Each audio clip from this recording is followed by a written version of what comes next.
Hello my YouTube family, welcome to my YouTube channel.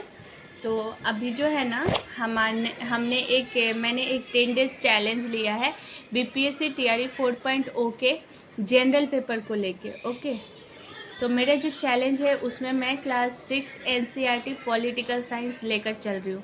हमारा पहला जो चैप्टर है वो मैंने करा है थ्योरी, और उससे रिलेटेड मैंने क्वेश्चंस भी करे। ओके, तो अब आज है मेरा डे 2, और डे 2 में हम करने वाले हैं class 6 NCERT political science chapter 2।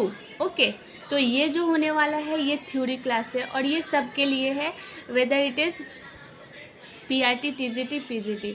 और जनरल पेपर जो होता है ना, हमारे जो हिस्ट्री, ज्योग्राफी, जीके, जीएस है ना, ये हर एग्ज़ाम के लिए कॉमन है। तो इसके नोट्स आप अच्छे से बनाओ और इसको बेस से क्लियर करो। इसीलिए मैं ना पहले एनसीईआरटी से लेके चल रही हूँ ताकि हमारा बेस क्लियर हो। आप सोच रहे होगे क्लास 6 में उतना इम्पोर्टेंट तो कुछ है नहीं, लेकिन नहीं, हमें बेस पहले शुरू से लेकर आना पड़ेगा कोई चीज़, तभी हमें जाके एडवांस चीज़ें समझ में आएगी। ओके गाइस, तो ये छोटी ही वीडियो है, आप उसको देखो, आप चीज़ों को समझने की कोशिश करो ताकि नेक्स्ट जो हमारा एडवांस लेवल आएगा ना वो आप कर पाओ, आपको अच्छे तरीके से समझ पाए। इसलिए मैंने सबसे पहले पॉलिटिकल साइंस ही लिया है, और मैं जो बुक्स फॉलो कर रही हूँ मैंने आपको बताया था, ये है ओसवाल का 1 फॉर ऑल एनसीईआरटी। ओके, तो मैं यहीं से एनसीईआरटी फॉलो कर रही हूँ। और सी गाइज, मैं चैप्टर के बाद क्वेश्चंस भी दे रही हूँ, तो एक बार आप थ्योरी कर ले रहे हो ना तो आप क्वेश्चंस भी प्रैक्टिस करना, देखना, ठीक है। अब चलो मैं सेकंड चैप्टर आपको कराती हूँ, दिखाती हूँ कि मैंने कैसे नोट्स बनाए हैं। Okay, let's go.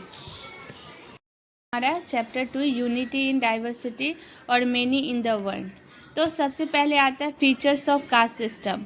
तो कास्ट सिस्टम के फीचर्स क्या है? Division of society based on work. Society के डिवीज़न होते हैं वर्क के ऊपर। फिर इरिवर्सिबल सिस्टम होता है ये। Result perpetuated inequality. Okay, तो यहाँ पे क्या हुआ, सोसाइटी के जो डिवीज़न होते हैं वो होते हैं वर्क के बेसिस पे।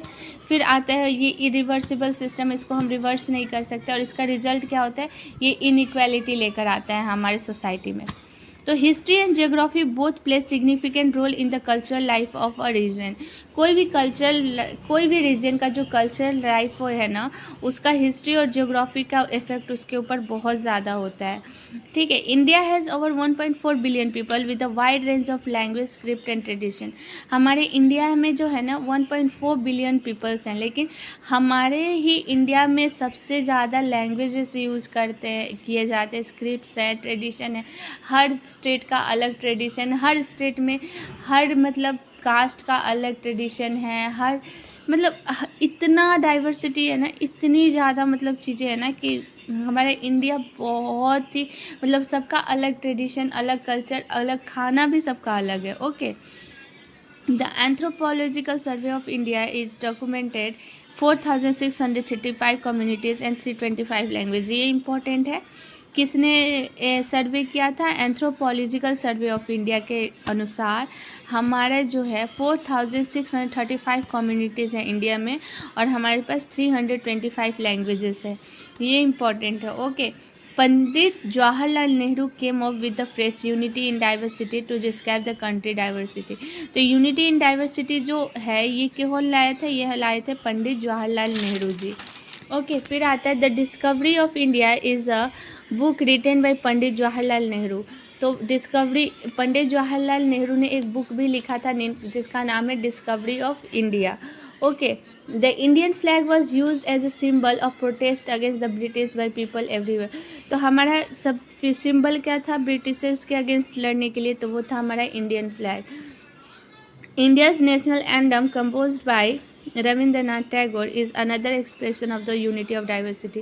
तो इंडियन नेशनल एंथम जो होता है उसको किसने लिखा है? रविंद्रनाथ टैगोर ने लिखा है। The caste system divided society into different groups and it is an example of inequality.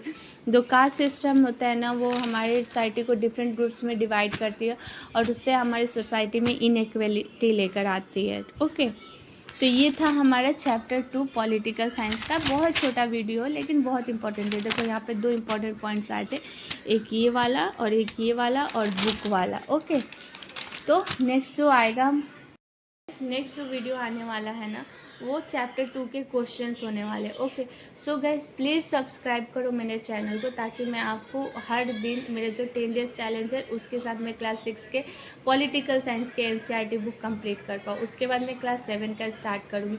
हर चीज़ ना गाइज, हमें सबसे बड़ी गलती अभी हम क्या करें, हमारे रिजल्ट क्यों नहीं बन रहा है पता है? क्योंकि एक तो हम ना कहीं से कोई भी टॉपिक उठा के पढ़ रहे हैं। ओके, क्योंकि चीज़ें सीक्वेंस में ही समझ में आती है, और सीक्वेंस में ही करने से हमें भी समझ में आएगा और उससे फ़ायदा भी होता है। और ये फ़ायदा मैं आपको रियली बता रही हूँ। मैं आपको, मेरा जब ये कंप्लीट हो जाएगा ना क्लास 6 का, और मैं जब क्वेश्चंस को सॉल्व करूँगी, आप देखना उसमें का एक एक क्वेश्चंस आप कर पाओगे। तो ये ऐसा नहीं है कि GK GS जो है ना हमारे मतलब BPSC के लिए, आप इसका बुक सेपरेट कॉपीज़ बनाओ, सेपरेट नोट्स बनाओ, और इसको ऐसे बनाओ ना कि आप वेदर इट इज़ कोई भी एग्ज़ाम हो, SSC हो, BPSC हो, क्योंकि कोई भी एग्ज़ाम के लिए ये कॉमन पेपर है, ये आते ही हैं। ओके, तो प्लीज़ गाइस मेरे चैनल को आप फॉलो करो, सब्सक्राइब करो, वीडियो को लाइक करो, ताकि मुझे भी थोड़ा मोटिवेशन मिले, ताकि मैं भी रोज़ वीडियो लेकर आ पाऊँ। ओके, क्योंकि गाइस पता है मैं बहुत मुश्किल से टाइम निकाल पाती हूँ, क्योंकि I am a house wife, मेरे पास फैमिली भी है, मैं जॉइंट फैमिली में रहती हूँ। उसके बाद मेरे ट्विंस बच्चे हैं जो कि 3+ ईयर्स के हैं। तो आपको पता है बहुत मुश्किल होता है बच्चों को संभालना, घर संभालना, घर के काम करना, फिर उसके बाद आपको पढ़ाई भी करना है, उसके बाद आपको वीडियो शूट करके भी लेकर आना है, अपने नोट्स बना के भी लाने हैं। ओके, सो प्लीज़ गाइज आप मोटिवेट करो, सब्सक्राइब करो चैनल को, ताकि मैं भी मतलब मैं कर पाऊँ। Okay, thank you.